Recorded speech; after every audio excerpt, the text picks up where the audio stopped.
দেশের বাজারে আবারও স্বর্ণের নতুন দাম নির্ধারণ করেছে বাংলাদেশ জুয়েলার্স অ্যাসোসিয়েশন বাজুস। নতুন সিদ্ধান্ত অনুযায়ী ২২ ক্যারেটের এক ভরি স্বর্ণের দাম ভরিতে ২,৫০৮ টাকা বাড়িয়ে ২,৩২,৯৩০ টাকা নির্ধারণ করা হয়েছে। বৃহস্পতিবার সকালে এক বিজ্ঞপ্তিতে নতুন এই মূল্য ঘোষণা করেছে বাজুস। সংগঠনটি জানিয়েছে নতুন দাম আজ থেকেই কার্যকর হয়েছে। নতুন সমন্বয় অনুযায়ী দেশের বাজারে ২২ ক্যারেটের প্রতি ভরি স্বর্ণের দাম দাঁড়িয়েছে ২,৩০,৪২২ টাকা। পাশাপাশি ২১ ক্যারেটের স্বর্ণের দাম নির্ধারণ করা হয়েছে প্রতি ভরি ২,২২,৪৯০ টাকা। ১৮ ক্যারেটের ক্ষেত্রে প্রতি ভরি ১,৯১,০৫৬ টাকা এবং সনাতন পদ্ধতি স্বর্ণের দাম নির্ধারণ করা হয়েছে ১,৫৬,০৬৪ টাকা।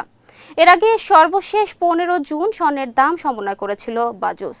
সেবার ভরিতে ৫,৪৮২ টাকা বাড়িয়ে ২২ ক্যারেটের দাম ২,৩০,৪২২ টাকায় উন্নীত করা হয়।